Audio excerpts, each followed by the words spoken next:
အားလုံးပဲမင်္ဂလာပါခင်ဗျာအခုတင်ဆက်ပေးမယ့်အကြောင်းအရာလေးကတော့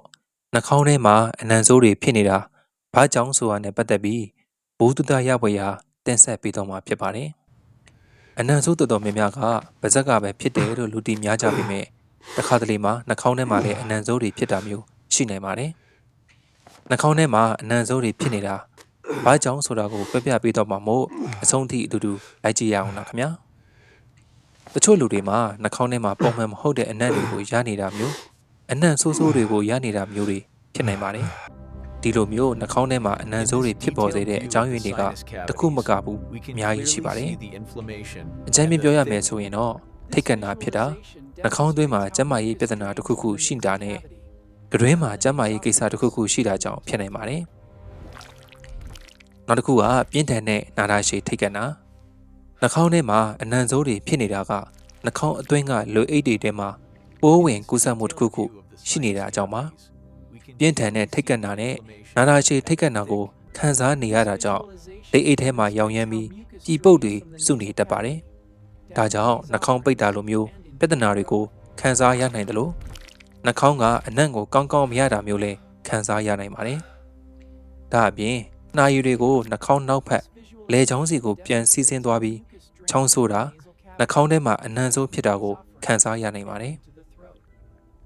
နောက်တစ်ခုကသွားနဲ့ကတွင်းပြဿနာရှိနေတာသွားမှာသွားပေါက်တွေရှိနေတာက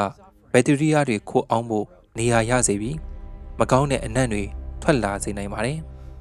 သွားပိုးစားတာတဖုံးရောင်တာနဲ့တဖုံးယောဂရှိသူတွေမှာလည်းနှာခေါင်းကနေအနံ့ဆိုးဖြစ်တာကိုခံစားရနိုင်ပါတယ်ကတွင်းထဲကအနံ့ဆိုးတွေကနှာခေါင်းစီရောက်ရှိတာကြောင့်နှာခေါင်းထဲမှာအနံ့ဆိုးရလာတာပါနောက်တစ်ခုကတချို့အစားအစာတွေနဲ့ဆေးဝါးတွေတချို့အစားအစာတွေနဲ့ဆေးဝါးတွေကပါးစပ်ထဲမှာအနံ့ဆိုးဖြစ်စေသလိုပါးစပ်နဲ့နှာခေါင်းကိုဆက်တွဲထားတဲ့အပေါက်ငယ်လေးကတစ်ဆင့်နှာခေါင်းထဲကိုအနံ့ဆိုးရောက်ရှိသွားပြီးနှာခေါင်းထဲမှာအနံ့ဆိုးဖြစ်တာကိုဖြစ်စေနိုင်ပါတယ်ကြက်သွန်ဖြူကြက်သွန်နီကော်ဖီအဆက်ကဲတဲ့အစားအစာတွေနဲ့စူပုတ်တငင်းသီးလိုမျိုးအစားအစာတွေကတွင်းယောဂနှာခေါင်းထဲပါအနံ့ဆိုးဖြစ်စေသလိုအချို့သောဆေးဝါးတွေကလည်းနှာခေါင်းထဲမှာအနံ့ဆိုးဖြစ်တာမျိုးဖြစ်စေနိုင်ပါတယ်နောက်တစ်ခုကကတွင်း6တာကတွင်း6တာကတတွေးလုံလောက်မှုမရှိတာကြောင့်ပါကတွင်း6တာကိုအမြဲလိုခံစားနေရတာကနှာခေါင်းအသင်းသားတွေကိုပါ၆တွေ့စေပါတယ်ကတွင်း6တော့တတွေးကမထွက်တတွေးမထွက်တော့ပါးစပ်ထဲမှာရှိတဲ့ဘက်တီးရီးယားတွေကိုဖယ်ရှားဖို့မဖြစ်နိုင်တဲ့ကတွင်းအနံ့ဆိုးစေပြီးနှာခေါင်းထဲမှာပါအနံ့ဆိုးဖြစ်စေနိုင်ပါတယ်ဆက်လက်တောက်တာကသွားနဲ့သဖုံးတွေကိုပျက်စီးစေနိုင်တယ်လို့သွားပျက်စီးတာသဖုံးရနာတွေကိုလည်းဖြစ်စေနိုင်ပါတယ်ဒီလိုမျိုးဆက်လက်တွေကိုအမြဲလိုတောက်နေတာကကတွင်းနဲ့ဆိုးစေနိုင်တယ်လို့နှာခေါင်းထဲမှာအနံ့ဆိုးဖြစ်တာကိုလည်းဖြစ်စေနိုင်ပါတယ်အစာအိမ်ဥလန်းကြောင်းမကောင်းတာအဆိပ်ရည်ပြန်ဆန်တက်တာလိုမျိုးအစာအိမ်ဥလန်းကြောင်းပြဿနာတွေကကတွင်းနဲ့ဆိုးစေနိုင်တယ်လို့နှာခေါင်းထဲမှာလည်းအနံ့ဆိုးဖြစ်စေနိုင်ပါတယ်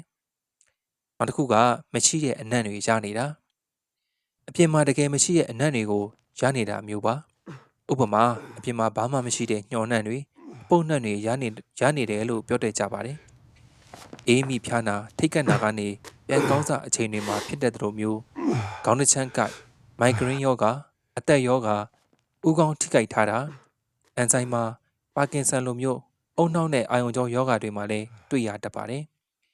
ဒါတွေအပြင်နာတာရှည်ကျန်းမာရေးပြဿနာတွေဖြစ်ကြတဲ့စီးချိုယောဂအသေးယောဂ